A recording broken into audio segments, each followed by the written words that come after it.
for our NXT Takeover War Games predictions. My name is Michael Valenti. Joining me is Ralph Valenti. Ralph, better late than never, but I'm excited for War Games tonight. Yeah, definitely should be exciting. There's a list of some pretty good matches and a lot of intriguing storylines that I think are going to come out of tonight. So I'm definitely interested to see not only the matches themselves or kind of what's going to transpire tonight for NXT going forward tonight. After tonight, I should say. Yes, it will be a fun one, but I got to ask before we get to the predictions, where's your microphone? Good call. There it is. Yeah, I had some technical difficulties right before we started to go live where I almost smashed this computer. So I forgot one of the most important things, which would have been the microphone. Although, to be quite honest, with some of my recent comments regarding AEW and some of the things going on there, some people would probably hope that I did not have a microphone. But luckily, here she is. So going to keep it going here. Yep. And of course, before we get going with the predictions, you guys can start with your questions. We do some Q&A afterwards. So all you got to do is use the hashtag question, and we will answer those in the order they come in on the live chat. You could also donate to the super chat party, and we answer those immediately. Give you a shout out, and we're going to do a little something extra. We'll put your YouTube channel, if you have a YouTube channel, we're going to put it in the description of this video and also our next video. Give you guys a little plug to help out, support the channel. We'll help support you as well. But let's start with our first match here. And it's one that just got announced kind of nonchalantly on the last episode of NXT, Ralph. Tommaso Ciampa versus Timothy Thatcher. Yeah. I think this is very weird because these are two guys that should have a lot of momentum in NXT, and neither one of them have had very strong 2020s, honestly. It's so strange to me because Thatcher's a guy that, coming off his big win, I guess you could call it a big win over his cage match or whatever type of match you wanted to call that, the pit match against Riddle before Riddle went up to the main roster. You would have thought they'd build off that. Now Thatcher aside, Tommaso Ciampa is the guy that I'm most surprised about having a kind of a down year or not really finding his momentum since coming back from injury. And the reason I say that is because, and I talk about this all the time, Ciampa and Gargano, to me, had not just one of the better feuds of all time for NXT, but one of the best feuds probably over the course of the last 5 years. Would you say about that? About 5 years? It certainly was. At least three. At least three, because the Chicago Street Fight, I think, was 2017, if I'm not mistaken. Yeah. And even going back to when they were DYI, I mean, they were successful as a tag team. So to me, Ciampa always felt like he was going to be a major player in NXT. And for whatever reason, it just doesn't seem like it's happening that way. I don't see him as a guy that would go to the main roster anytime soon. He's even expressed that he doesn't want to go to the main roster. He wants to stay in NXT. And do you think that hurts him though? Because now he refuses to go to the main roster. And because of that, he kind of gets lost in the shuffle and there's really no place for him. He's had title opportunities. He's won the title, had a long reign. There's really nothing for him to do left in NXT. And really the only thing left is to help the next round of NXT guys. And it might start here with Timothy Thatcher. I think it kind of depends on what NXT is really trying to do. Are they true? Because the thing they're going to have to do on a weekly basis is try to compete with AEW Dynamite, right? That's a given. Which is going to be harder now with Sting there. Sure. Certainly will be harder. And are they going to try to, hopefully I think once fans come back, people will start being more into NXT. I think that they certainly miss having their crowds there because they had a good crowd and people were invested in the product. And I think that, having guys like Ciampa and having guys like Gargano, they need that momentum from the crowd and they need people to be invested in storylines. And I kind of feel like NXT is just kind of coasting along until that time and until that happens. So I don't know. I don't think he's a guy that they do a whole lot with on the main roster. So I don't mind seeing him stay in NXT just based on what we've seen them do with other people that have gone to the main roster. So I could see both sides of it, to be honest. Yeah, I see what you're getting at here. I mean, to me, I think Tommaso Ciampa he's done so much. I know I think he has the feeling that if he goes to the main roster, he's not going to feel like a main eventer. And I honestly don't think he would be a main eventer like he is in NXT, or at least was in NXT. And honestly, the position that he's in NXT, he probably would be in WWE. So it's like you ended up having what you feared for either way, now on a much smaller scale. So even if he goes to the main roster, he's not built like a big guy like he was. So it's tough. And even in his match, I think it was against The Miz, right? I mean, or was it Orton? He had a match against Orton and he had a match against The Miz, or he had a confrontation with Orton. It was, I think The Miz. He had the match against The Miz on that SmackDown. You don't notice it as much, the size difference. And size doesn't mean everything, but Ciampa is kind of booked as, I wouldn't say a powerhouse, but he's not necessarily booked as like an underdog in NXT. If he goes up to the main roster, a lot of those guys are going to dwarf him considerably. It's going to be noticeable. He's probably not much bigger than Daniel Bryan, I don't think. And Daniel Bryan's a smaller guy on the roster. Daniel Bryan, I'm pretty sure has at least 3 to 4 inches on him, and he definitely has more weight on Tommaso Ciampa. Like Ciampa has a good build, but he's just it's all lean muscle. If you know the whole lean muscle versus thick muscle, whatever the difference really is, he gets dwarfed. What would you know about muscles? Absolutely nothing.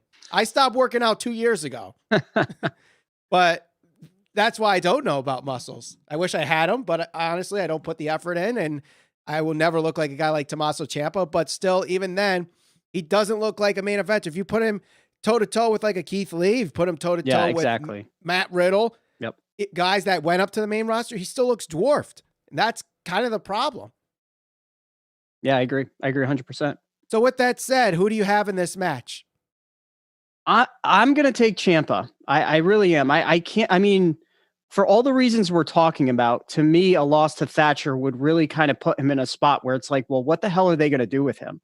That's a guy who's been a former champion, probably one of the better heels across wrestling over the past several years, and they really just haven't done much with him. I really want to see them start to build him back up. I think that he can be somebody that's a main event guy for NXT. Hasn't happened. I think tonight has to be the first step towards getting Ciampa back on pace to who he should be.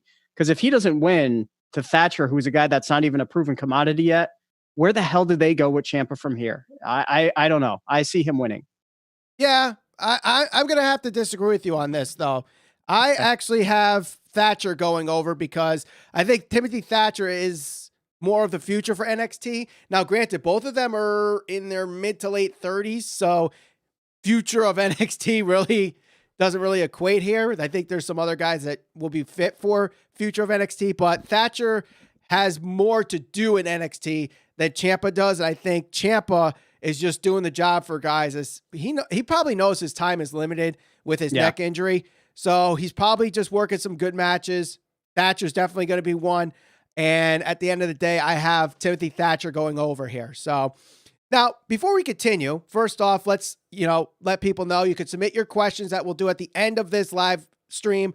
Use the hashtag question. You could cut the line by donating to the super chat party. Any dollar amount, we'll do it for you. You could do $1, $5, $10.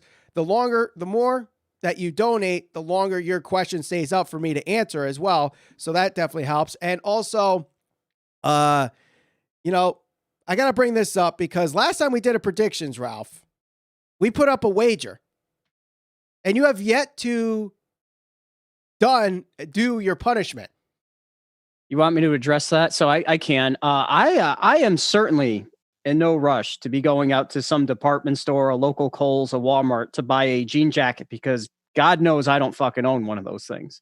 Amazon's a beautiful thing, Ralph. Exactly. And that's what I was going to get to. It's around the holiday season. I got to save my money for gifts.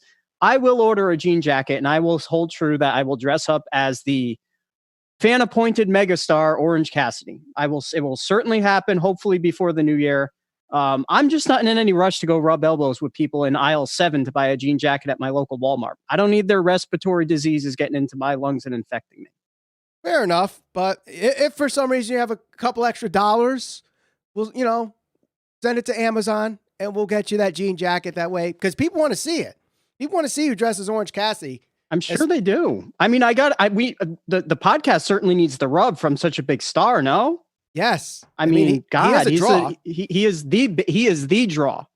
the draw. I mean, the 61-year-old man who came out and outdrew him that has not wrestled in I don't know how long. 6 years. 6 years, 2 million views, 250,000 views. I don't know. Seems a little low for a megastar, but Right. Yeah, that's true. I might be being too negative, a little too harsh. It's a little early in the program to be get going on such harsh things. We don't want people getting upset with me. Yeah, before we get down that negative road, let's head to our next match here, Ralph, and that is a strap match. Yes. And that strap match is Dexter Lumis versus Cameron Grimes. To the moon. Yep, love Cameron Grimes. Here's the thing about this match, though. I love the build for this entire thing. These two are my they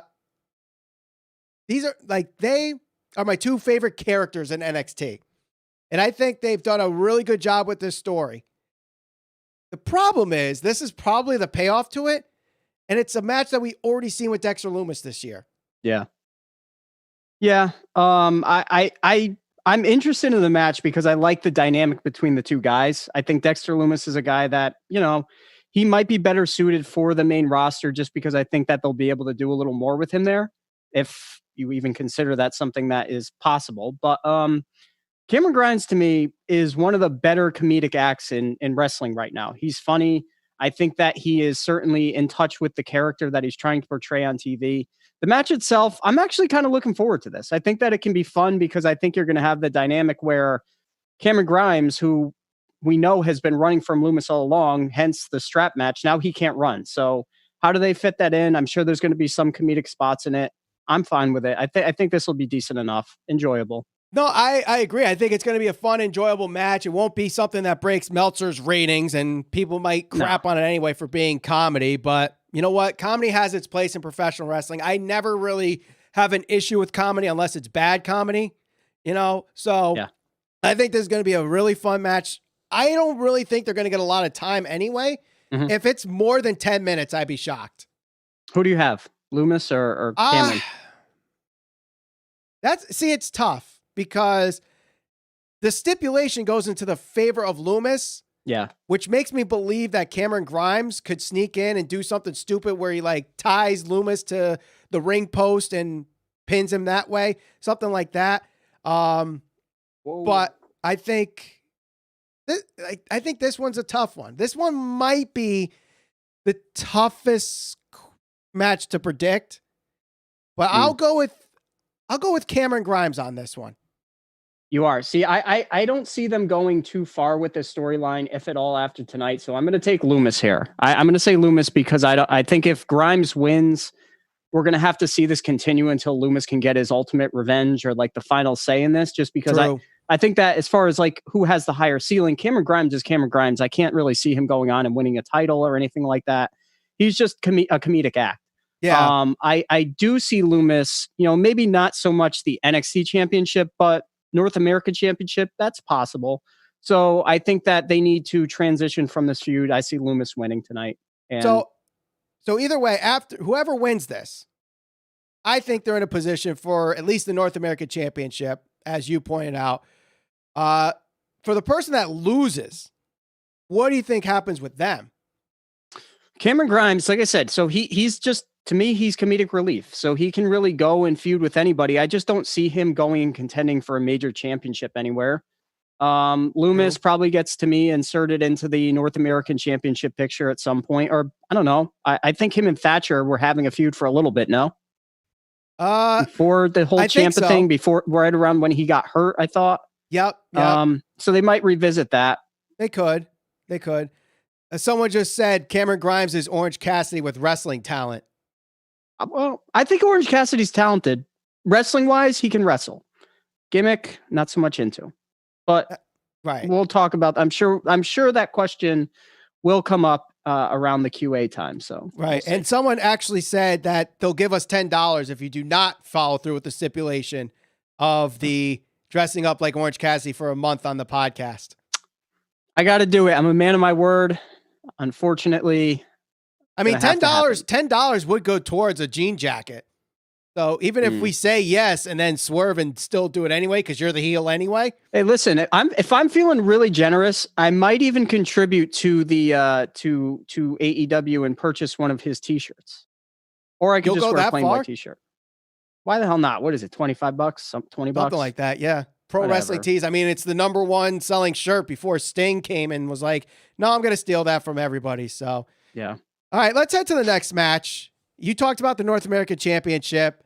It's a triple threat match. Leon Ruff versus Johnny Gargano versus Damian Priest for the North American Championship. I think this match here has been set up for Leon Ruff to take the pin. The question is, who is getting the win? Johnny Gargano or Damian Priest? So you think they're taking the title off Leon Ruff? Yeah. Okay. Yeah. I don't see that happening tonight. I see him because I think the story that they're telling right now, Leon Ruff is trying to prove his worth. He's trying to prove that he is not a joke, which we've already seen both Gargano and Damian Priest kind of refer to him as a joke at separate times or even together, I think, at some point. So I think Leon Ruff actually is going to squeak out a win here, and they're going to further this storyline. The thing you're going to have to look for, and this is going to be the theme of the night, who's behind those masks, whether it's for the team LeRae or whether it's in favor of Team Gargano. If not Leon Ruff, I see Gargano taking the title back, because why would you invest time and effort into having these people dress up and act like they're going to play a factor in the outcome of the match if it's not actually going to be a factor in the outcome of the match? See, I think obviously the Ghostface definitely going to play a factor in this. And the fact that we had not one, but two show up. Yeah. I think Austin Theory's definitely one of them. Yep. Now, who's the second one? And it could be so many different people, because over the last 3 or 4 months, there were guys that were seen on TV and we haven't seen at all. Theory's definitely one of them. Bronson Reed it looked like he was getting a huge push. I don't know if he got hurt or something. Bronson Reed is a huge guy. I mean, it'd be pretty noticeable if he was one of the guys, I would think. I mean, if it's, you're talking about a loose piece of clothing and a wide camera, so it's like, and he was hiding behind the commentator booth. That part's true. Yeah. It could be more obvious, but Velveteen Dream, someone just said in the live chat, where's Velveteen Dream? Yeah. I know his allegations, people want him fired, canceled, whatever, but obviously NXT, Triple H doesn't see anything with that. They're going to put him on TV if they feel necessary. So it's nothing we could do, unfortunately. Could he be one of the Ghostface? Possibly. Could it be Ciampa? I know he's been on TV. Does he rejoin with Gargano? Maybe. There's a lot. Or is it someone that we haven't even seen yet? Yeah, I'm just trying to think of who that could potentially be, somebody that we haven't seen. Because you got to think, I mean, one of the special things about NXT was always the big name from the indies debuting. I don't know, because I'm trying to think. They just signed a bunch of people and announced them, but I doubt they'll just go right to NXT, right there, within days of being announced to be a part of it. So I don't think it'll be any of them. I'm trying to think who else was kind of in the forefront for a while and now is kind of nowhere to be seen. We'll see. But I think because of the Ghostface, I will take Gargano interfering, getting the win, or the Ghostface interfering to give Gargano the win and make him a 3-time North American champion. Okay. I'm going to take Leon Ruff here. And you're not the only one taking that pick. Other people have taken that pick too in the live chat. So let us know in the live chat who you guys have, whether it's Dexter or whether it's Leon Ruff, Johnny Gargano, or Damian Priest. I would think Priest would be the favorite in this match, but here's a question someone just asked, and I think it's relative, so we'll answer it now. Do you think Damian Priest and Dexter Lumis are main roster guys? Based on size alone, I can see them going up. Damian Priest, I think, to me, seems like a guy that could actually make it on the main roster. Lumis, maybe. I mean, I think the hard thing is getting that character over with the majority of the fan base, or getting them to understand it. And from what we've seen from WWE, a lot of times not at the NXT level, but definitely at the main roster, they don't take the time to plan things out accordingly. And I think that would do a disservice to him trying to actually get that character to work. I think they're both definitely main roster guys, because this is something I keep saying all the time. I keep saying this all the time. Wrestling needs characters. Yes. They need characters. They need people to get invested in. And I think Damian Priest has definitely gotten that a lot better within the last few months of his NXT run. I think Dexter Lumis, he doesn't even need to say a word, and he's captivated people and does a very good job. Like I said, he's my favorite character in NXT with Cameron Grimes. Mm-hmm. I definitely see him as a main event guy with no problem whatsoever. So I say yes, Dexter Lumis and Damian Priest are definitely main event guys. So, with that said, time to submit your questions in the live chat. Submit your questions using the hashtag question.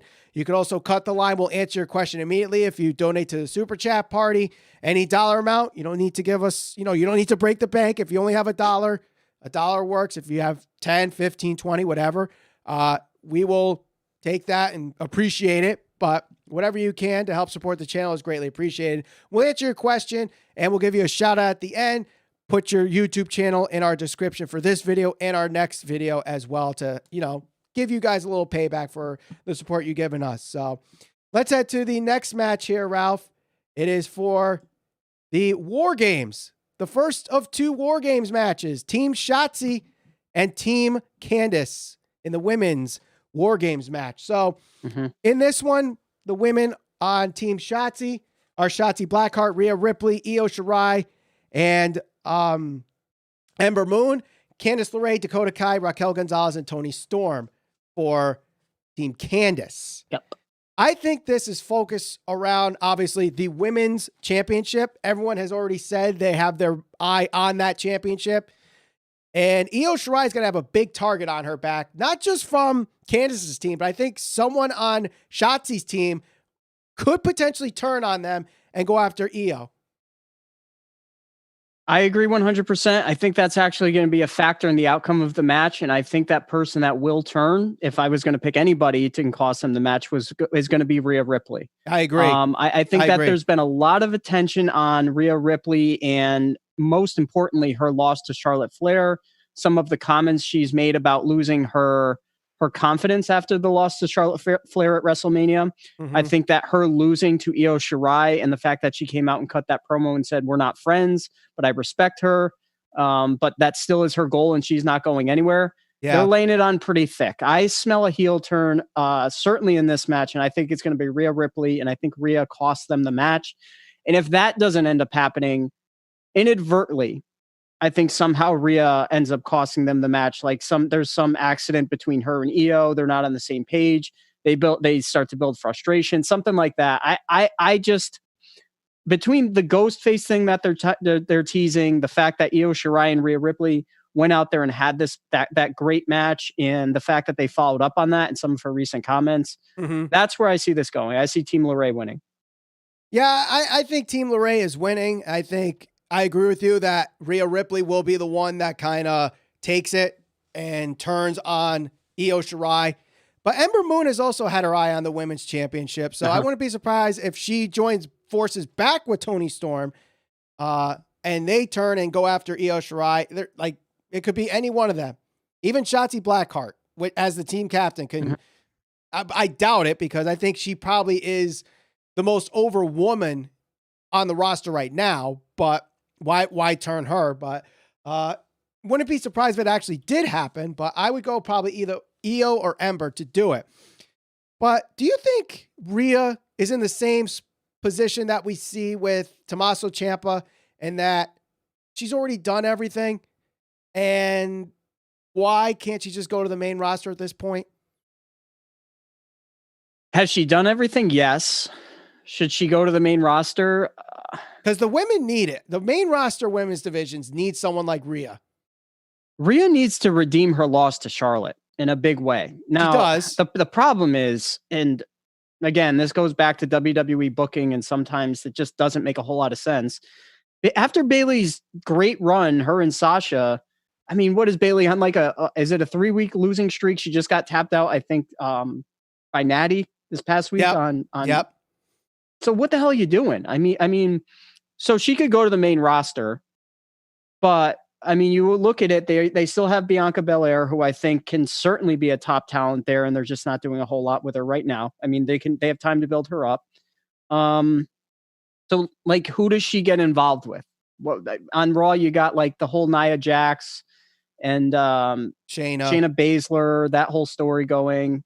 So, I mean, yeah, you can call her up, but why call her up just for the sake of saying, okay, you're on the main roster, we're going to try to build you up, if they don't have plans in place? Let her stay on NXT. NXT has one of the best women's divisions, if not the best women's division in all of wrestling. There's more than enough people there that she can work with and had some good matches. Hopefully carry that out. Give her a championship run for, I don't know, 6 months. Maybe lead that into WrestleMania. Maybe have a rematch with Charlotte Flair at some point. Maybe have her win the Women's Royal Rumble. I don't know. I mean, there's different options out there that don't involve her going up to the main roster to try and get her reestablished. Right. And I know Triple H did address this with Rhea Ripley's comments, and he said that there were big plans with her and Charlotte, but because of our situation in the world with the COVID pandemic, that has not happened. And she was, I think, supposed to go over at WrestleMania, but because of the pandemic, they felt like Charlotte would be better fit to have the NXT Women's Championship. It worked and it didn't. I think her time in NXT didn't really draw ratings like Sasha and Bayley did when they were there, but really, it really hurt the momentum of Rhea Ripley in that regard. Definitely. I agree. So you're going with Team Candice. I believe I'm going with Team Candice. Is this the first one we've agreed on? Yeah, because you had Ciampa. You had Ciampa. You have Lumis. You have Lumis. I have Grimes, and you have Ruff, and I have Gargano. Let me write this down because I'm gonna forget, and I never write things down, and then I am forgetting. So you have Ciampa, you have Lumis, and you have Ruff. Yes. I have Thatcher. I have Grimes. I have Gargano, and we both have Team Candice. Okay, so that means. Yeah, we might actually have a distinct winner before the main event, Ralph. But that main event is the men's War Game match, which is Adam Cole, baby, and the rest of his fans and friends of the Undisputed Era against Pat McAfee for the brand and his Kings of NXT. I am excited for this match. Mm-hmm. I think they did a really good job pushing this. Well, Pat McAfee did an outstanding job in his position that he was given. He was given an opportunity to help establish those guys, establish them as a team, establish them as a threat to the Undisputed Era. And like what he did the last time, he knocked it out of the park. And even CM Punk commented on this. He said, you guys should be embarrassed that a guy who is not a professional wrestler can go out there and cut better promos than anybody else on the roster. Now, certainly there are other people that can cut really good promos. Adam Cole is one of them. But Pat McAfee has been on fire, and I don't think anybody can really dispute that right now. Mm-hmm. I think even if you're not a fan of NXT, and even if you want to say, okay, well, he shouldn't really be there because he's not a professional wrestler, he's earning his keep. He's proving his worth every single week he goes out there. So yeah, I'm looking forward to it. Yeah, and I saw the tweet by CM Punk. I agree with him 100%. Pat McAfee is making these guys look embarrassing. That's one of the main reasons why NXT does so bad against AEW on Wednesday nights, is because it's just match. No one's really talking, and those that can, they're not, or those that are they really cutting really good promos? I think definitely McAfee has done really good with his promos. Yep. It makes sense. I mean, the guy has a podcast every day, so he gets a lot of practice talking, and he's just such an animated person to begin with. It works. And if he wants to pursue this full time, and Triple H touched on this on the media call, I think he would be great on the main roster. Someone just gave us $5. Mario Morales, thank you very much for your $5 donation. Can Ralph cut a promo on Eco Crush and send a shout out to Zero the Hero? So for those that are new to this channel, Eco Crush is one of our subscribers. Zero the Hero is another subscriber. They're very active in our comment section. So Ralph, do you want to cut a promo here? I'm not going to cut a promo, but I can tell you this with 100% certainty. There are a lot of people that go into the comment section and make comments about me being negative, about me being anti-AEW, which is odd because I watch AEW on a weekly basis. I bought in t-shirts that help support the company. I bought every single pay-per-view that they've put out to date. So if I'm helping fuel the fire, if I'm helping generate revenue for that company, as somebody who hates it, it would certainly be a little shocking to reveal that all along I've hated AEW. Now, if you go back and read some of those comments, Jim Cornette watches AEW just to watch and hate. You know, I don't think Jim Cornette owns any Kenny Omega t-shirts. I've got about 3 of them sitting in my closet right now. Fair point. Listen, I just because I don't like 100% of what I see from AEW, or because I go out there and I look at numbers and I analyze things and I tell you guys the things that some other podcasts are scared to say because they don't want to lose subscribers. I'm sorry. I'm not going to sugarcoat things. I say this all the time. I won't kiss AEW's ass for certain things just for the sake of subscriptions and views. Like, I'm going to be me. And if you don't like that, you could watch another podcast and that's fine.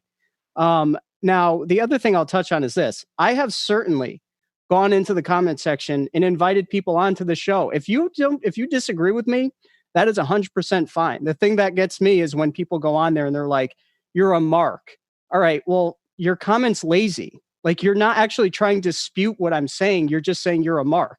If I'm a mark, I've told people in the comment section, come on the show. I'll debate you. We'll let you come on the show. I'll debate anybody that wants to debate me. And if you think that you're right and you think I'm wrong, bring it. That's fine. I don't care. I'll go and I'll tell you my stance and I'll tell you exactly why I feel that way.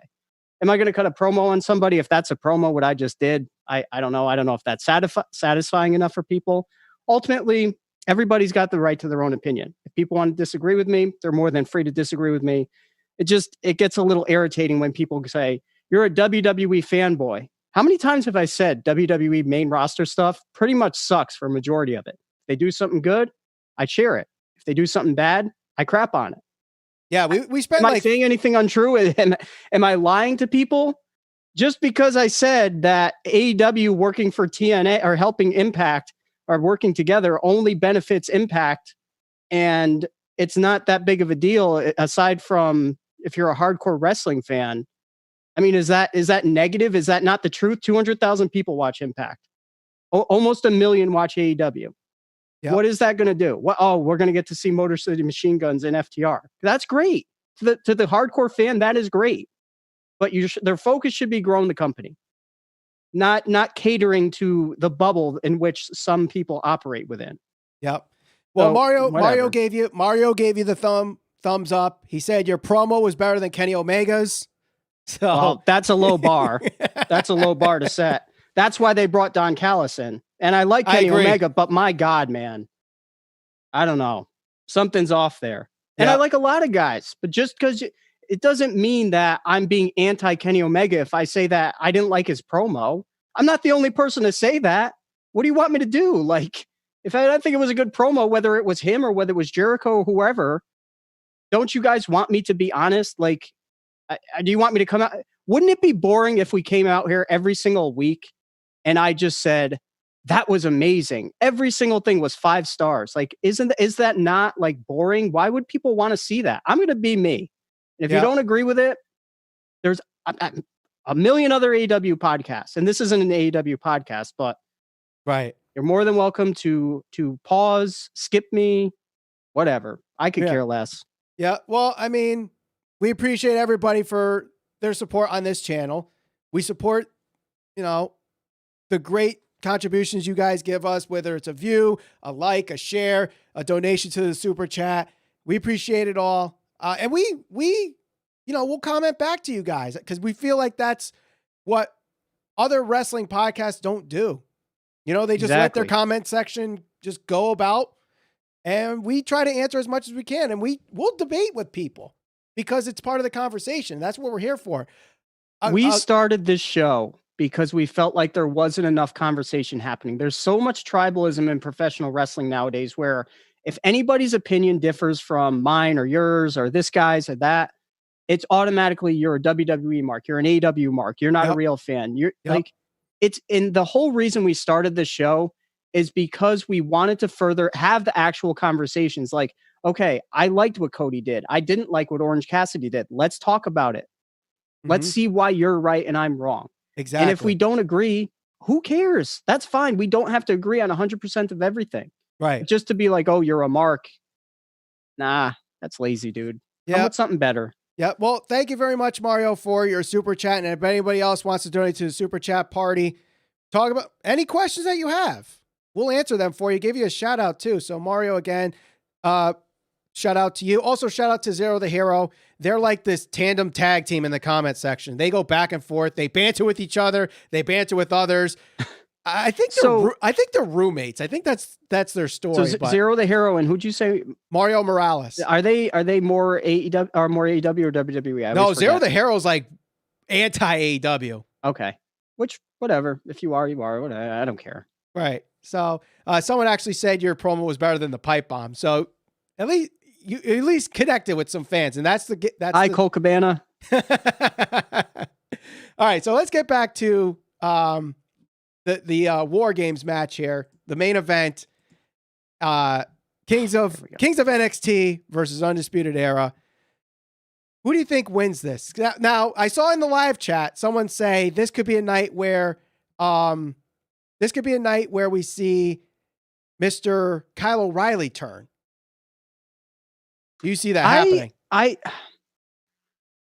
Do I see it happening? I do see Undisputed Era losing. I don't know if I see Kyle O'Reilly turning. It is something that I felt like this going back a couple of weeks when actually probably about a month and a half ago, when they really started to do, that Kyle O'Reilly came off the great match with Balor. I felt like they were going to go in that direction where they were all going to turn on Adam Cole. I don't see that happening now. I think that Undisputed Era likely will lose. And I do think it probably is likely one of the guys ends up leaving the group. I was leaning more towards Roddy Strong, but Kyle O'Reilly I could see as the guy coming out and being like the arrogant, not going to live in your shadow. Like, I'm bigger than the group. I proved it. I took Finn Balor to the brink of defeat and all that type of stuff. And broke his jaw. And, he's okay on the mic, but having a guy like Pat McAfee who can get you that heat that you want and desire, like Pete Dunne, he's great in the ring, not the best promo. So you have a guy like Pat McAfee who can help establish you, help get you that heat, help get you over, which is what you want. So yeah, I could see that happening. I am not taking Undisputed Era. I think they're going to lose again. Right. Now, there's a lot of this match here. There's a lot of moving pieces outside of the 8 men that are going to be in the 2 rings. You have the guy that's the masked man that cost Undisputed Era. And the question is, who is it? Now, we both guessed who it could have been. On that review that we did, I said it was Ciampa, and you said it was Austin Theory. But as I was editing that video, light bulb hit. Drake Maverick. Okay. Because obviously his ordeal with him and Killian Dane, with Killian Dane getting kicked, it would be interesting. And the body structure actually matches the masked man. So I think it could be Drake Maverick. Now, also you have Breezango that are put into this mix as they were part of the tag team title mix. So it could be it could be anybody really.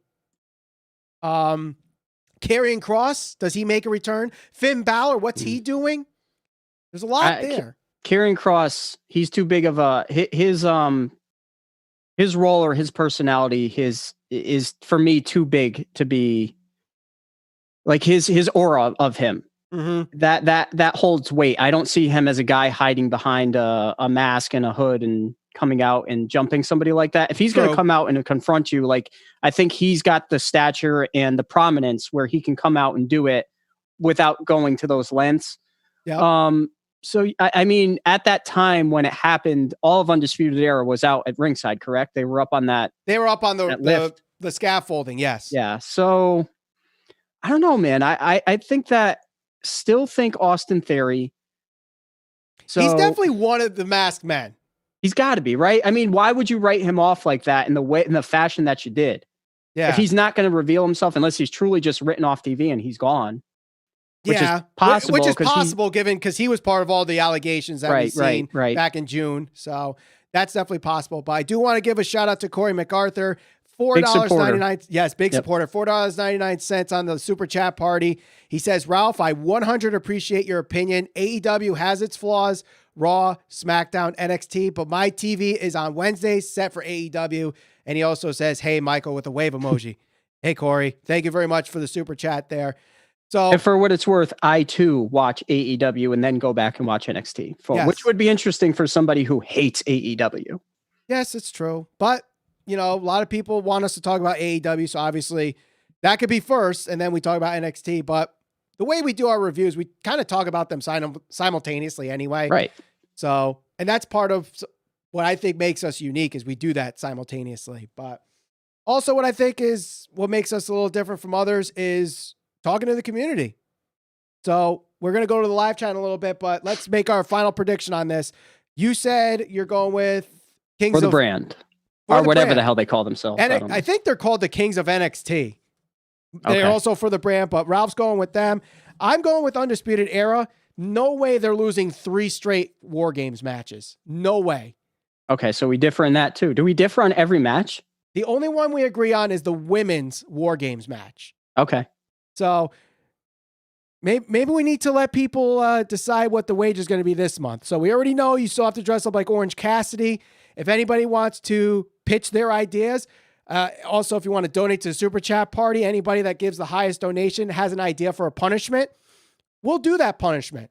If it means that I got to guzzle a bottle of hot sauce, if it means that, something stupid where once this pandemic's over, I got to take, 50 flare chops, whatever the case may be, whatever your idea is, we'll try to give it to the person with the highest donation. So the only thing that's off limits is the shaving of the beard. So that's not so much a big deal for you, but for me, that's not going to happen, unfortunately.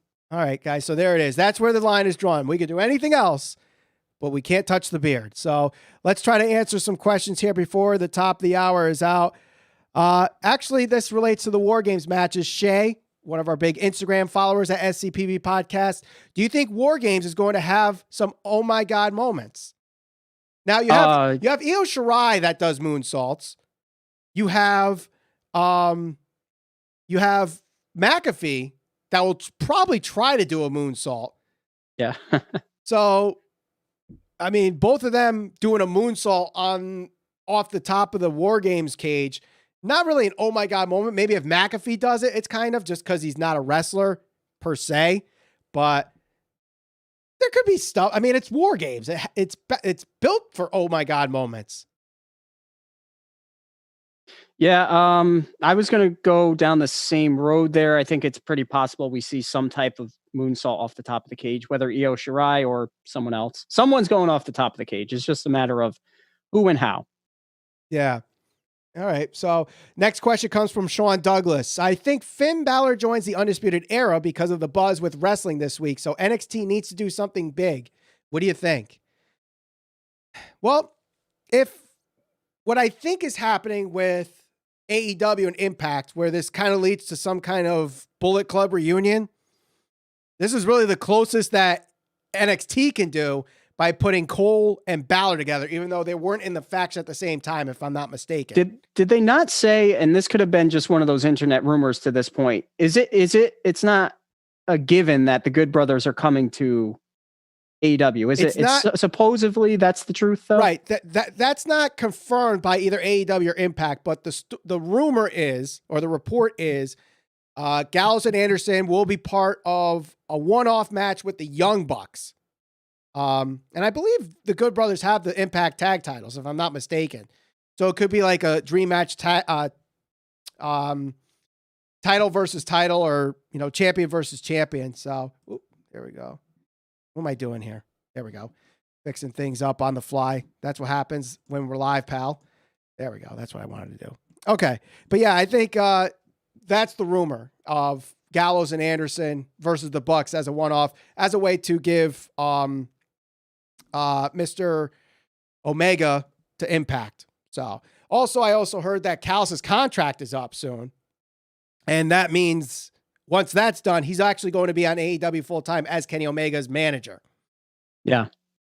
Which I think would be perfect for him. Like, Kenny needs a mic guy, and I think Callis would be perfect for him. Next question comes from Deba, one of our big commenters on our channel and big supporters of the channel here. Do you guys think there will be a turn, either face or heels, in any one of the War Games matches? Now, we did address the women's one. I believe that Rhea could do it for the women, and I think Kyle O'Reilly could do it for the Undisputed Era tonight. It's possible. Someone asked, where's Velveteen Dream? We don't need to go down that road. I think everybody knows where he is. Do you think it's time for Adam Cole to go up to the main roster by now? No. Really? Oh, no. They're not going to do anything with him. Listen, bring Adam Cole. If you're going to do this, first of all, bring them up as a group. That would be my thing. I would bring them all up.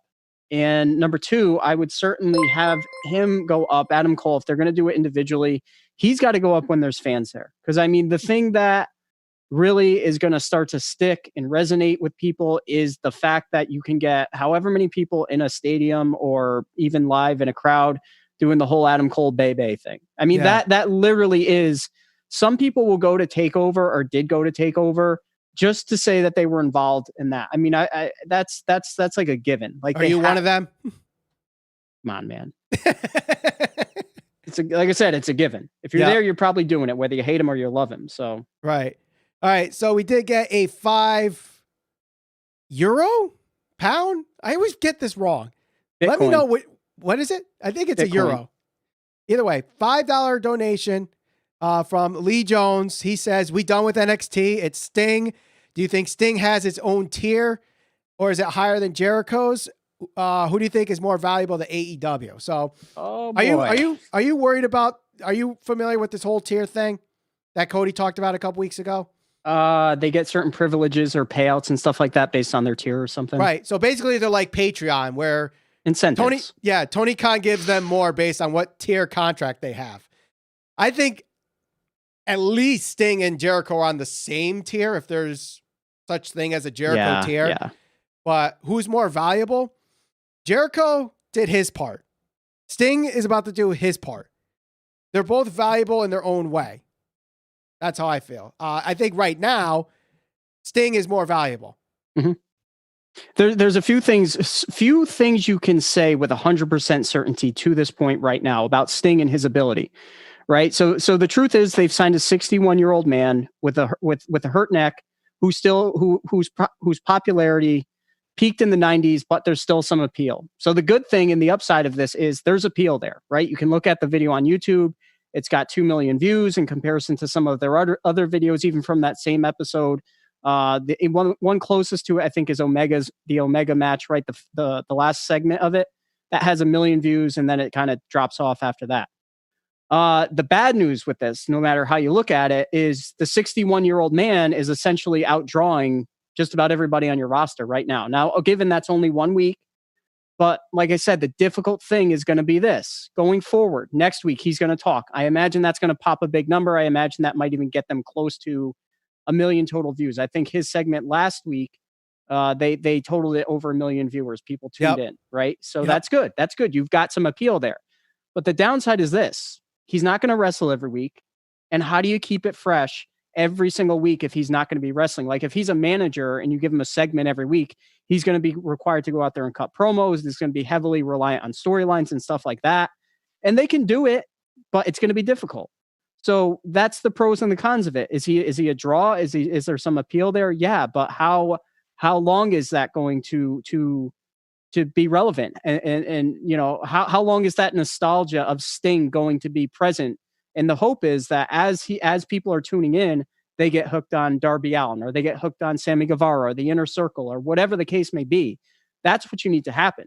And those are the comments I made last week that people said I was negative about. I don't think that's negative. That's helping put things into perspective. That's the truth of it. Like, Does it speak more to the fact that the 61-year-old man is outdrawing everybody on your roster? That's going to be viewed as a pro because you have somebody who's got this nostalgia and people still care about him, but it can also be viewed as a negative because it speaks to the fact that, nobody else on your roster right now has that ability to pop that number.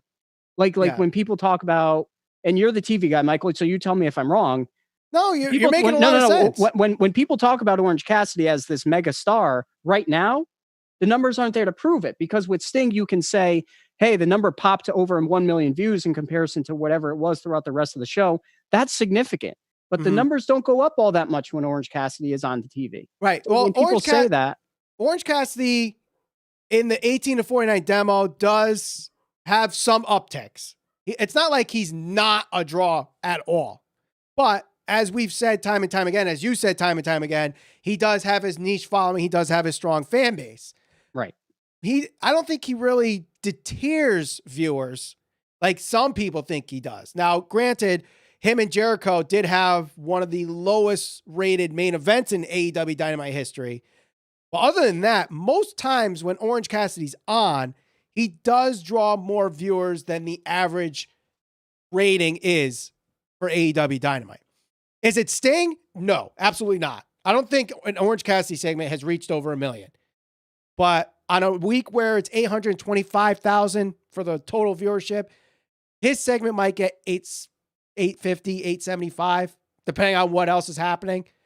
That's what I think that is. And people are right and wrong when they say, oh, he's a draw. He draws more than the average, which to me is a draw. He definitely draws more money on merchandise. But is he Sting? No. And that's what, when I say, let's put things into perspective, let's look at numbers. When you have a guy whose relevancy peaked in the 90s, that the height of his popularity was in the 90s, right? And you have him come on and pop a bigger number than just about everybody on the roster. Yeah.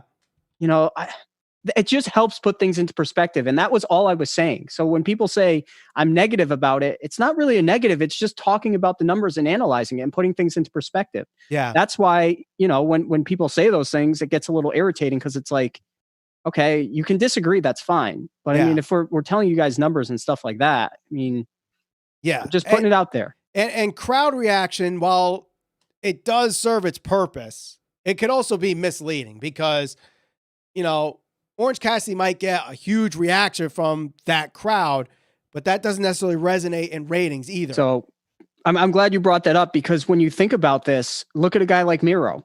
Is there any better example than a guy like Miro in the WWE? And WWE, for what it's worth, is still number one. It's still more prominent, and it still has a bigger following than AEW right now. And it certainly did at the time when Rusev Day was over. Huge fan reaction.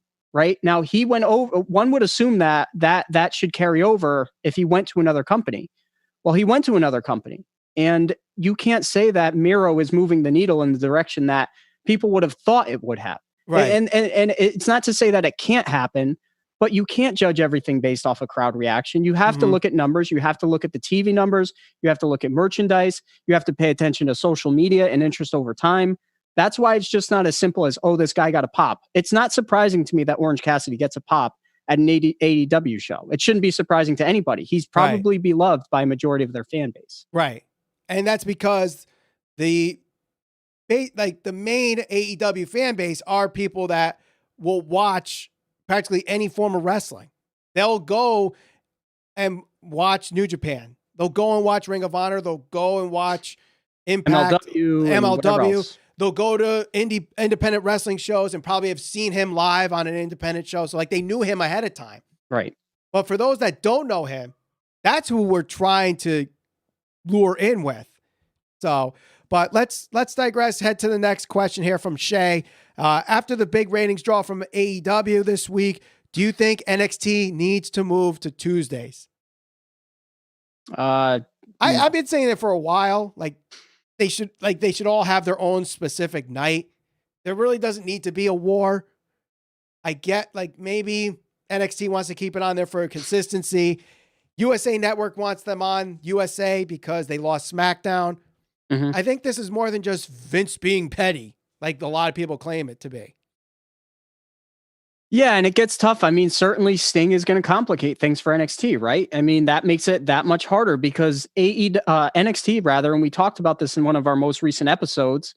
They're essentially the feeder system. They're developmental for their main roster. So Which, once believe a it or guy not, Dave Meltzer disagrees with that statement.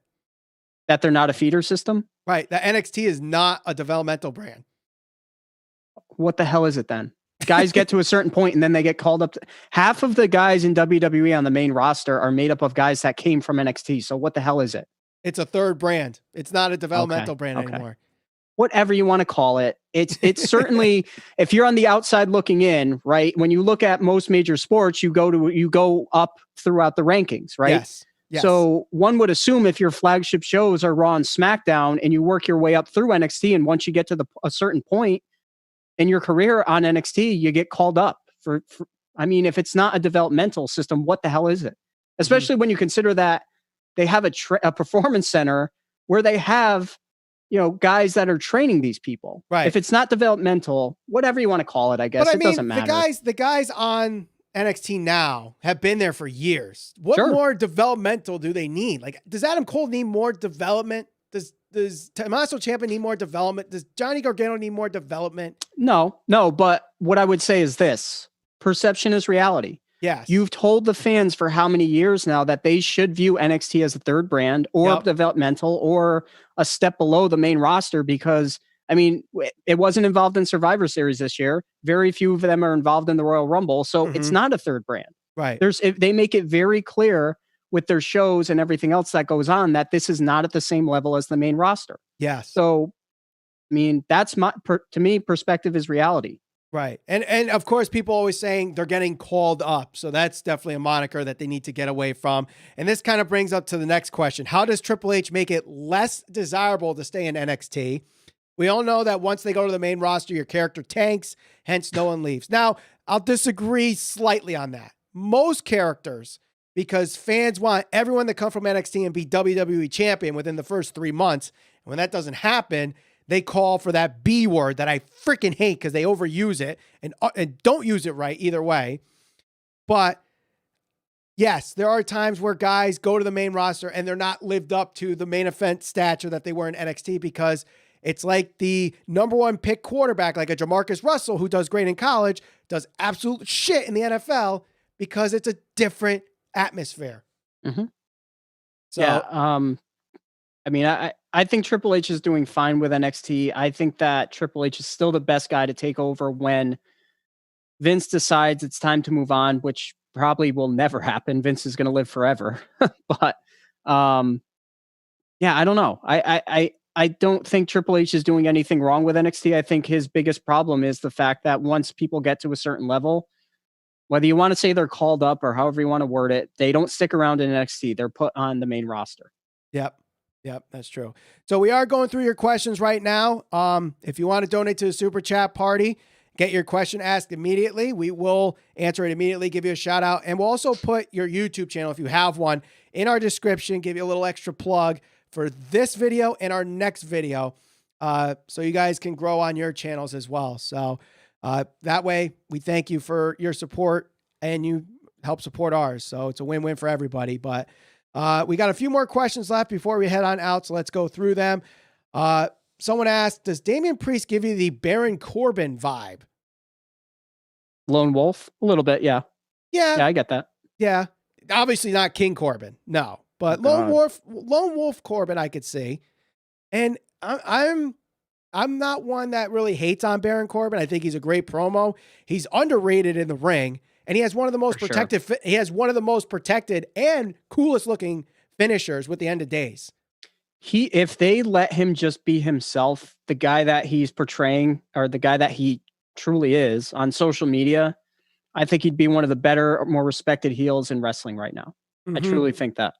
Right. I agree. Really agree. Let's see. Is there any other questions here? Let's see. There's a comment here. WWE characters should be able to be on any show. It would help with the rating. You could have main rosters finish NXT off, have NXT stars show up on Raw, SmackDown. That'd be fun. They got to get rid of the brand split. I don't know why they continue with this brand split stuff. It hurts in the ratings. It did the first time they did it. It's doing it now. They have way too many titles that mean nothing because of it. They got to get rid of that brand split. I think. I don't mind the brand split. I just think that if they're going to do a brand split, they should try to keep them as separated as possible for as long as possible. And I also think that they've kind of made the draft itself feel unimportant. It used to be a big deal, especially when you had general managers. You had like Eric Bischoff and Ric Flair and all these guys coming out to a podium. It felt more genuine. It felt like a bigger spectacle, almost like it should have been served as a pay-per-view. Mm-hmm. You don't get that sense anymore. I mean, It's just kind of nonchalant. It pops a decent rating. I don't know. It's not what it once was for sure. I think it's run its course, to be honest. Yep. All right, next question here. What is your favorite War Games match of all time? Now, I knew someone was going to ask this, Now, I'll admit, I was not a WCW guy. So my history of those War Game matches are limited. Mm-hmm. But for the NXT War Game matches, I just watched the first one. That one's really good. That's with Sanity and the Authors of Pain with Roderick Strong. So Roderick Strong wasn't even in the Undisputed area in that first one. That one was really good. I mean, any one of the three men's ones, the first women's one was really good. Like the NXT War Games matches have been very good. Yeah, I don't know if I could pick one off the top of my head. I thought last year's was good. I thought that Kevin Owens coming out really made a statement. I thought that was a special moment, especially because he was one of the top guys in NXT. The women's ones have been pretty good. I agree with you. I was definitely more of a WWE, WWF guy back in the day. I watched some WCW, but I didn't pay attention. I certainly didn't buy all of their pay-per-views, if any at all. So, true. We were I don't know if I could pick one off the top of my head. We were definitely a WWE household. Granted, we live in Connecticut, so it kind of makes sense. So, I mean, I work in the building where the WWE network gets broadcast. So, to put that into even more perspective. But next question, do you think Johnny Gargano needs to turn babyface and go for the Intercontinental Championship? On the main roster? I guess so, yeah. Here's the thing. Johnny Gargano, believe it or not, and I was watching NXT War Games 2, and that was like the first time he turned heel, and he really hasn't turned face since. Like there was that little bit where he was the NXT champion, where he was face again. But I don't think his heel run has been that good. I don't think he's a good heel at all. I think he's a good heel. I think that he's shown that he can play both roles. I think he's a natural babyface because he plays that underdog role so good. I think he'd be fine on the main roster if he played that role. Like essentially he'd assume the Daniel Bryan role. I think that the tough thing right now is, one, there's no fans, or limited fans. And do you want to waste those moments during this pandemic era, whatever you want to call it? Just kind of let things go, play themselves out. And then once fans come back, pick things up. If you want to push Keith Lee, then that would be the time for me to push Keith Lee. That'd be the time to right the wrong with Drew McIntyre's championship run. Guys like Johnny Gargano going up to the main roster, stuff like that. Yeah. I mean, like I said, I think he does need to turn babyface. Just because I'm not a fan of his heel turn run, but going for the Intercontinental Championship, maybe not yet. Let him build back up as a babyface, get people behind him before you. Because the Intercontinental Championship or U.S. title, whichever, depending on what brand he ends up in the main roster, if he ever goes, they're pretty deep right now. Like the mid cards are deep for both. I got a question for people in the comments section that I'd be interested to see what people think. What do people think of Matt Riddle? Do they like his new role? He's essentially being himself on Raw, I think. I've actually enjoyed him. I think he's been pretty funny. I think he's annoying. You do? I think love it. Annoying. I think that the interaction he had with MVP, I thought that was great. I mean, there's been some hits, but I think most of them have been missed. It's like the opening to Raw, not this past week, the week before. Yeah, that was bad. That was cringeworthy bad. I think that was bad because that was the scripted portion of the show, and I feel like when he's himself, when he's interacting with AJ, especially, I think those are funny.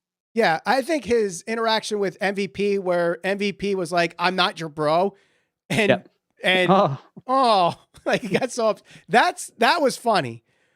But like Murray Lindsay says in the live chat, I'm not a fan of the Stoner Act. I think it's annoying, but that's him. So it's not like you can't be like, oh, he's reading a promo, he's reading a script and being, what Vince McMahon wants him to be. I think it's just, to me, it's this generation's RVD. And I wasn't a fan of RVD either. Well, for what it's worth, and I know not a lot of people pay attention to Raw because it sometimes it's not very good, or a majority of the time, I guess you could say that. His match with Sheamus was good. It was. It was very good. It was one of his better matches, if not his best match since being called up. And Sheamus is a guy that a lot of people give crap on. And Riddle, I don't know what people think of him. It's hard to tell now, but well, I think those that are okay with Stoner guys love him, and those that don't like him don't. Somebody like him. asked, "Is something behind me?" It's a Christmas tree, my cat. I think your cat's roaming around in the background. I think that's what that is. The panther. Yeah. There. Yep, that is a cat in the background. There it is, folks. So the cat needs food. I think that's what he's trying to tell you. Yeah, actually, that door that's shut, his food and litter boxes in there. So I'll probably be cleaning up shit or piss soon. Yeah. Well, we got a couple more questions. So, do you think Karrion Kross makes his return tonight?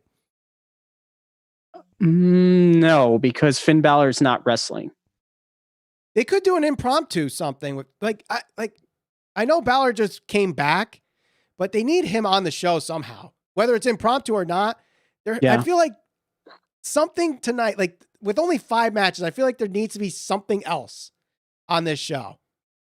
And it got to involve Balor in some way. Yep. I don't think Balor's the masked man because he has a tattoo on his hand. I don't remember seeing a tattoo on the person's hand. Kevin Owens does. Kevin Owens has a tattoo on his hand. That wasn't Kevin Owens. No. I'm just saying. It's been interesting. I mean, is he going to be at War Games? I mean, I saw him plug War Games, and I saw him. He was on the show. What was that, last week? Yeah, he was on last week. Last week or the week before. So, someone asked, how could it be Tyler Bate as the Masked Man? Yeah, he has not been on NXT UK since they came back. So that's another possibility. But I don't think so. I think it's someone that's already been there. Is War Games at Tropicana Field? No. It is at the Performance Center. I know there was a picture that went on Twitter where they were saying building the War Games, and it looked like it was in an arena. So people were assuming it was in the Thunderdome. But I don't think it was an older picture because I see seats in the background, not the screens. So that was one of the giveaways. Let's see. Is there any more? I think there's a couple more questions coming in here. Is the lukewarm feeling around NXT because people are sticking around too long? And why are there so many masked men? I'll tell you why there's a lot of masked men, because WWE does a lot of rinse repeat booking. So, and they probably don't even realize it, but AEW kind of does this too. So I'm not going to just point it out on WWE. Like even Jericho pointed it out where he's doing, will MJF join the Inner Circle? And then they literally did the next segment. Will Hobbs join Team Taz? Yep. Here, NXT's doing the Masked Man for Gargano. And then literally 2-3 segments later, we have the Masked Man, costing Kyle O'Reilly the match. The only way you could kind of do surprises now is with stuff like that. It's hard. Yeah, you're limited. You're limited to what you can do. So, yeah. Let's see. What's the next question we got here? Why are NXT making Pat McAfee a main event guy? They should push their own stars like Kushida and Johnny Gargano and Tommaso Ciampa and Kyle O'Reilly making NXT don't care anymore. I would 100% disagree with you. Me too. Pat McAfee is a main event star because he's a main event star. The guy has been the best promo since he showed up. He has the look of a main eventer. I love Kushida. I like Johnny Gargano. I like Tommaso Ciampa. Kyle O'Reilly had a little bit of a push for that NXT title match. But I think more people would gravitate more towards Pat McAfee than they would those guys. People gravitate towards personalities. We talk about this endlessly on the show. you got to have the personality that the fans can connect with. It is great that Kushida was as popular as he was in New Japan Pro Wrestling. I think he's fine in the ring, but there's a reason a guy like Cesaro was never made champion on the main roster. Yep. And that's because he doesn't have the personality, or hasn't portrayed that he has that type of personality where people can just revolve around him. He's got great in-ring skills that a lot of professional wrestling fans respect, and that's great. There's nothing wrong with that. You need guys like that. But think about the top stars ever. Think about the guys that people have gravitated towards. You need a personality. Pat McAfee has that personality where you want to see him get punched in the mouth. You just said it yourself. You can't understand why he's being pushed, and you don't like him and whatever else. Well, you probably will watch, or most people will watch tonight to see him get his ass kicked. Yes, that's what it's about. I keep saying this on Twitter all the time. I don't care about your 5-star match if you don't give me a reason to watch it in the first place. Like, just because it's going to be a good match is not a good enough reason to watch a match in wrestling. Like, you have to have a story behind it. That is the main reason why Shinsuke and AJ did not live up to the expectations many people wanted it to at WrestleMania. Because with they AJ, built it up. Except when AJ was putting a good storyline, when it was with Cena or when it was with The Undertaker, people paid attention. Yes. But, you know, guys like Cesaro, guys that can go in the ring, you're a pro for a reason. Like, you're at that level because you are that damn good in the ring. But there's a lot of guys that are that damn good in the ring. You need to separate yourself from the pack. And the only way to do that is to be really good on the stick or have a really good personality that people can relate with. Right. Exactly. I mean, at the end of the day, it's a television show. Yes. Right. And even like in professional sports, like, the best player isn't necessarily the face of the league. It's the most likable person. Yeah, you could say Tom Brady's the best quarterback of all time, but is he the best quarterback now? Might be the best villain. Yeah. Like people wanted to see. He was an underdog until he became famous, and once he became what people considered the GOAT, people wanted to see him lose. Yeah, exactly. Right. But then you look at other guys that are big in the league. It doesn't mean they're the best, but their personality. Sometimes the guy that's the best does have the personality that people can relate to. And then there's just guys that have that personality where, you know, people gravitate towards that. That's why they get t-shirt deals and marketing. Look at Brian Wilson. Remember the closer, Brian Wilson? Yep. Was a character. John Rocker was a character. They were good, but they were characters. Exactly. Or their personality was bigger than life. Exactly. And even a guy like Derek Jeter, who was like one of the most likable players in baseball history. Was he one of the best shortstops? Maybe, but there were better shortstops when he was playing. He was never really the best shortstop. He was one of them, but people gravitated towards him because he was just a likable guy and such a good character. You know, that's the thing. Hulk Hogan was never the best in-ring worker. Steve Austin was never the best in-ring guy. But if you ever see Hogan versus Japan, Great Muta in Japan. I know. Yeah. Next question. Why are people always waiting for War Games but not too bothered about other pay-per-views? Do you think NXT will try and pop more ratings by bringing back old pay-per-view names like Great American Bash, Halloween Havoc? What's that? Halloween Havoc. They just did that. Yeah. And it's so funny because, like, people say, oh, you know, they're doing it to counter program and whatnot. It feels like the Wednesday Night Wars is basically an homage to Dusty Rhodes.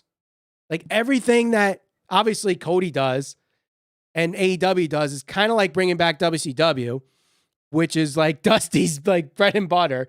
But then when NXT does a big thing, it's always Dusty's creations, War Games, Halloween Havoc, Great American Bash. Like, do you think like Dusty Rhodes is up there right now smiling and seeing like his son and all his creations are kind of going head to head in this war?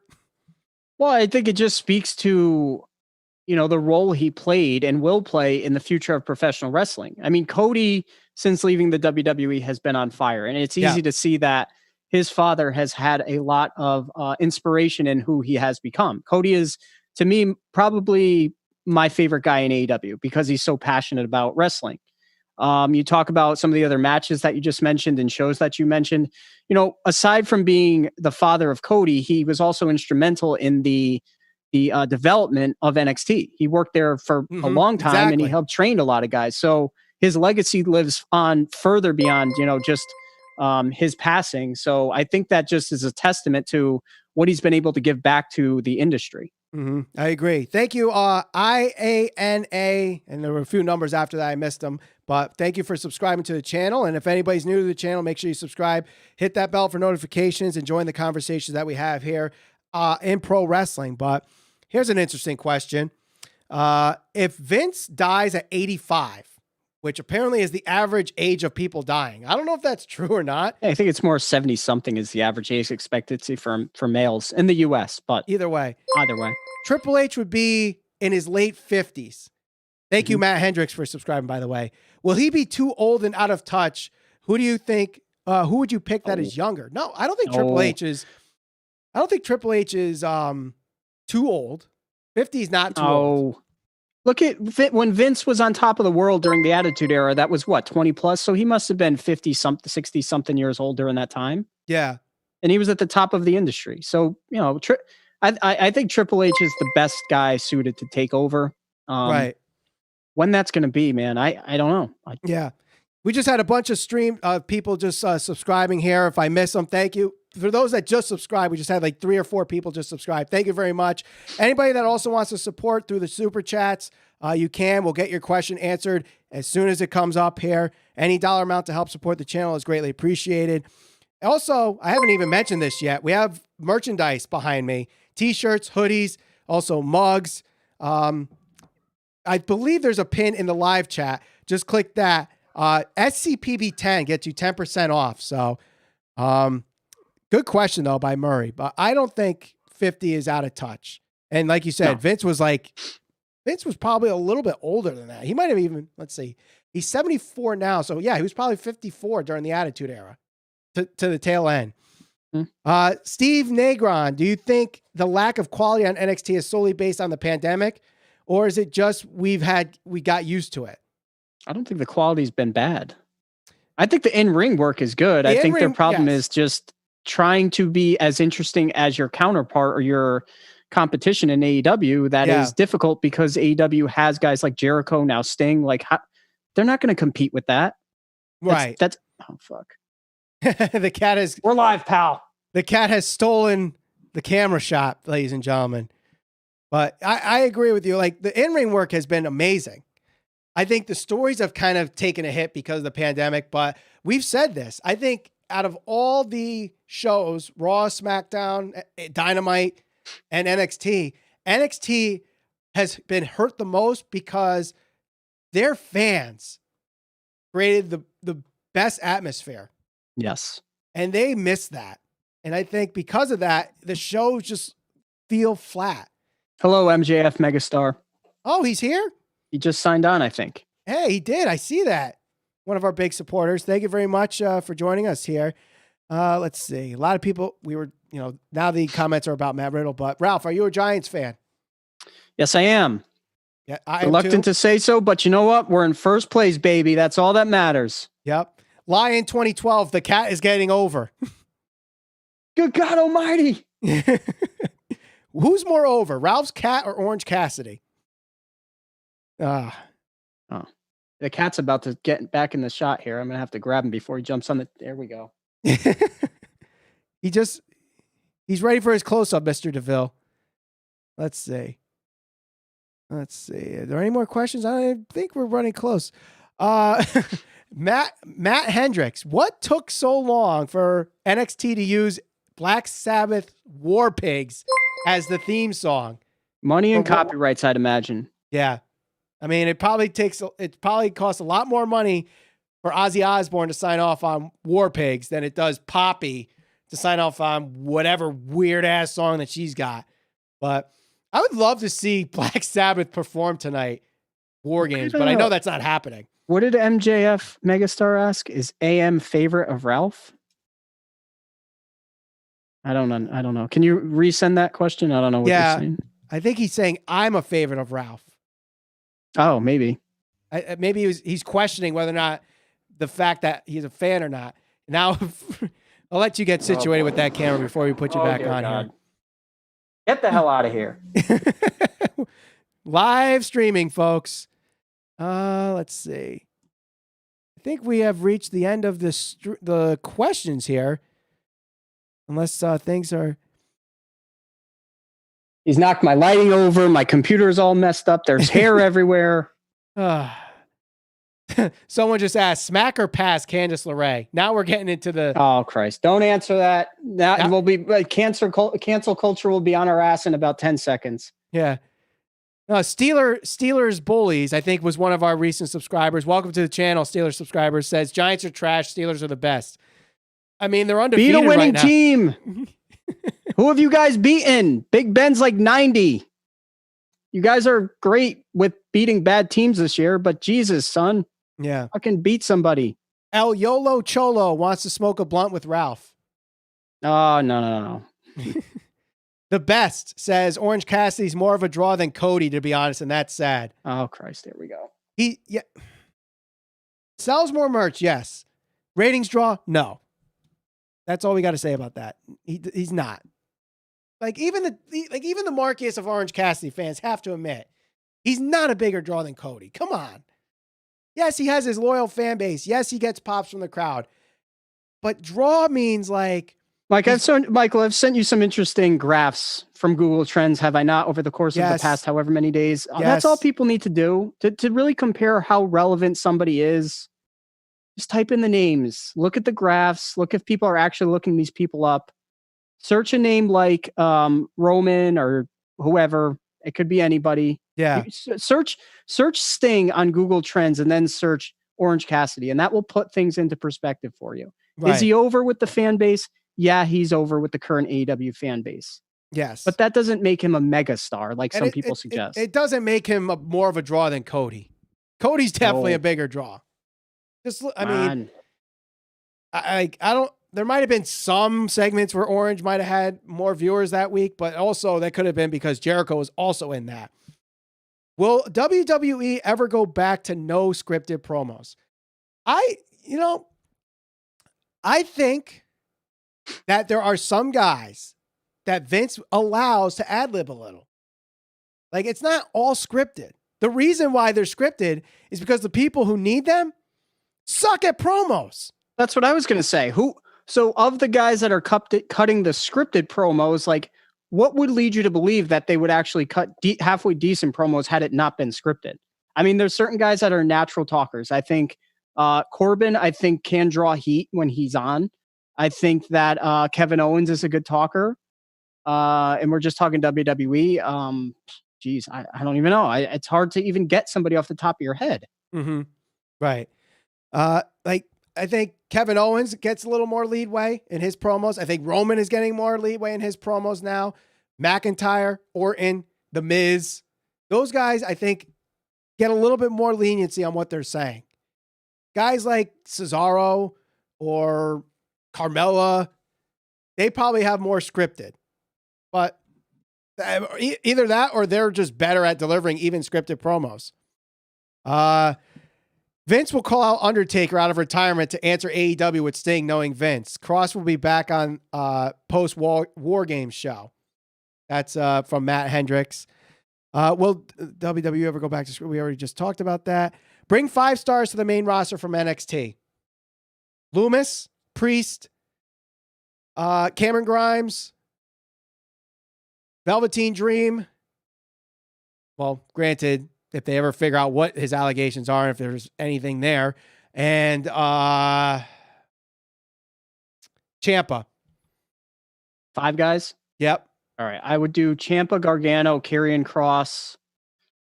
Oof. I wouldn't mind seeing Pat McAfee as like a manager. Yep. So I'll say him. Mm-hmm. And honestly, Santos Escobar. I love Santos Escobar. He is good on the mic, and he is very good in the ring. Yep. And I'm not even a big cruiserweight guy, but he does a really good job with that cruiserweight division. Bigger draw. Him and Andrade would certainly make for a great match. Yep. And if they ever decide to bring Andrade back, I don't know what's going on with him, if he's hurt or rehabbing something, or him and Charlotte are doing, because Charlotte's not even on TV either. So makes you wonder what's going on with her too. But Adam Cole, I forgot him. Yeah, you're right. Adam Cole should maybe. Adam Cole over Dream. Yeah, Adam Cole over Dream probably. Bigger draw, Cody or Roman? Roman. Guys, I know. I'm just gonna Roman. Roman. It's not, and it's not even close. I'm sorry that people are upset by that, but it's not close yet. Cody can get to that point. Yes, I 100% believe in him. It's just not. Yep. There's no numbers to prove it. Right. I mean, when Roman came back, SmackDown's numbers got a lot better. That should tell you enough. How's the COVID situation in Connecticut? Bad. It was actually one of the better situations over the summer, and then the fall came in. Like, either we got too lax or what happened, but things just got really bad in the last month here with the situation. Yeah. Who could be the megastar of AEW? I think your handle says it in itself there, Mr. MJF is a megastar. MJF could be the megastar of AEW if they play their cards right. Charlotte will be back for the Rumble. She is getting thick. She did post a photo where she looks in tremendous shape, if that's what you're referring to. I hope that's what she's I see people make the comment all the time about her and Britt Baker. And so, yeah. Cody or The Fiend? Who's better for you guys? Cody. I like Cody better. The Fiend, ever since he lost to Goldberg, that momentum's gone. I'm a fan of the character, The Fiend. He doesn't deliver in the ring. Like that's the thing. Like, you got to deliver. To me, I mean, the personality is it's a cool story. I like what he's doing with Alexa Bliss. He's not had a good match, I don't think. Not since coming back as The Fiend. I can't think of a good one off the top of my head. Mm-hmm. So, does Ralph hate Orange Cassidy because of his hair? Did you guys see the video of Renee watching Omega and Moxley's match? I didn't see that. I didn't know there was I didn't know Renee did a video on that. But Ralph, is it because Orange Cassidy has hair? Are you jealous of his follicles? No. I mean, what I lack in hair over here. I mean, do you see this gorgeous beard? Do you see it? Is there any question why I'm not willing to shave this off? Yeah. I mean, come on. Yeah. And no, I do not dislike him because of that. I don't even dislike him. I get upset when people to coin the phrase by CM Punk. I hate that people say he's the best. Right. I don't, because he's not. Right. You brought up The Fiend hasn't delivered in matches. Daniel Bryan obviously is a match someone put up. That's really the only one. That's really the only one. And that was a really good match. I forget about that strap match, by the way. That was a very good match. Probably The Fiend's best match. Agreed. What do you guys think up to where's this going with The Fiend and Alexa Bliss? Don't know, but it's intriguing. So it is. Let's see. Nick Aldis or Cody? Cody. Although, are we talking ring work? What do we either way? I'd probably still say Cody. I think if Aldis was given the national television recognition with his current character, I think he would be a huge draw. Or at least Aldis, yeah, or at least get a lot of heat for his storyline. Fiend versus AJ Styles would be interesting. AJ could cut his hair and revert back to being babyface. I don't think AJ's a good babyface. I really don't. I think he's a much better heel. He's a much better heel. Keep him as a heel. I think there's any more questions. Someone asked how we're doing individually with the pandemic. As best as we can. I know you were sent home recently. I'm still working. I have to go into work where I work because, freaking television can't take a day off. So, yeah, that's it. Do you think that Raw and SmackDown should have GMs? What if Cody and Nick Aldis feuded again? They kind of have a GM now, right? That guy, what's his name? Adam Pearce? Adam Pearce. Yeah, so they kind of do.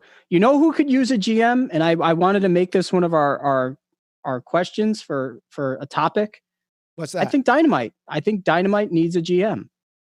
Do you think Cody, now that they're kind of starting to pull that curtain back as him being an EVP, which, yes, we all know it as AEW fans, but for those that don't know, him coming out in that segment where Taz and he comes out as an EVP, do you think that kind of helps?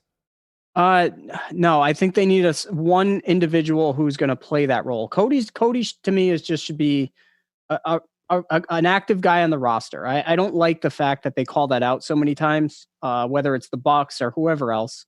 And I don't mean, when I say a GM, I don't necessarily mean like an authority figure, like an evil GM, just somebody that runs the show, like that can help with those awkward moments, sometimes with segments like we kind of got with Taz and Cody. It was a very good segment, but to have somebody there that can really kind of,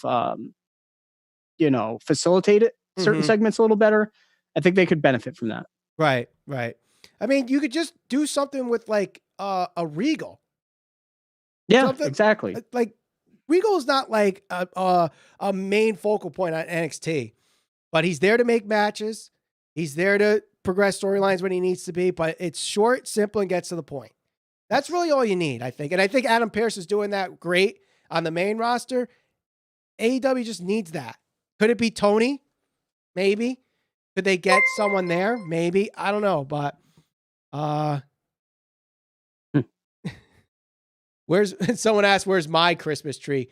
Listen, this is the one room in the whole house that does not have a Christmas tree. If I give you a tour of this house, I guarantee you'll find 3 or 4 Christmas trees. So we out Christmas Ralph in that regard. So let's see. I think there was a really good question I think that we could close off with. Where'd it go? Oh, man. Missed it. Oh, let's close it off with this.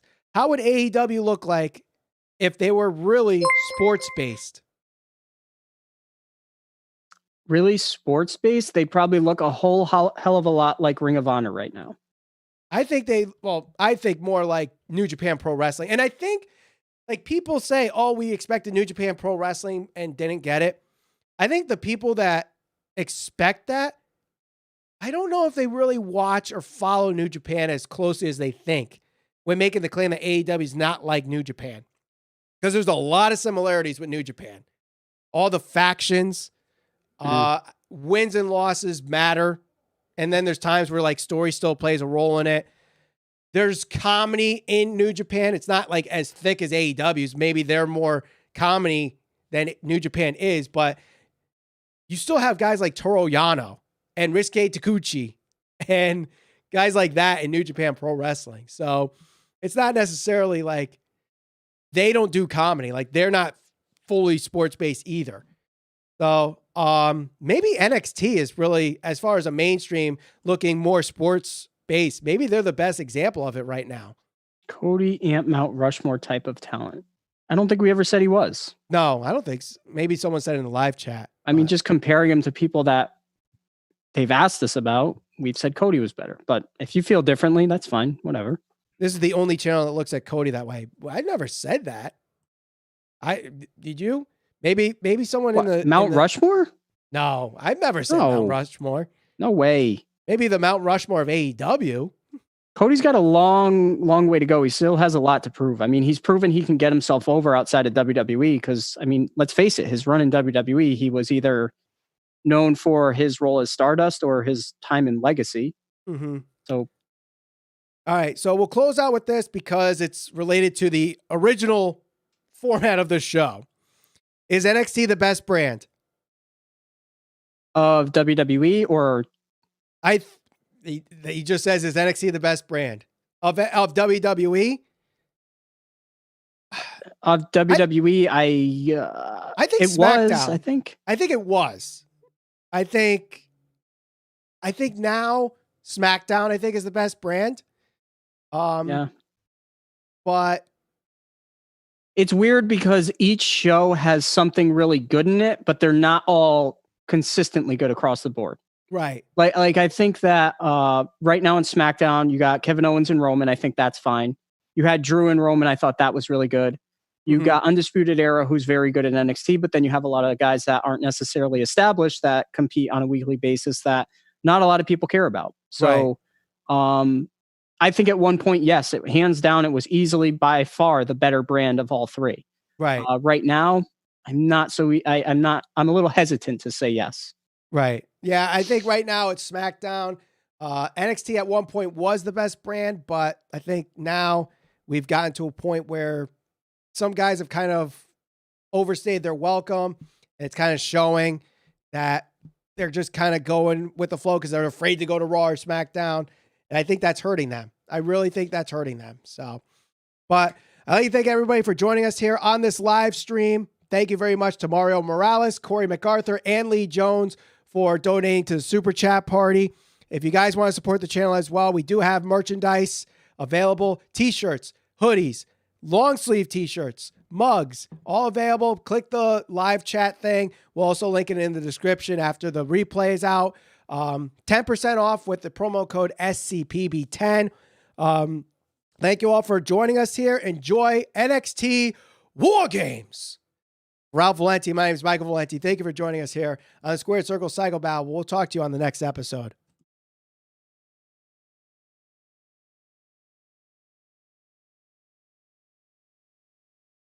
And we're done.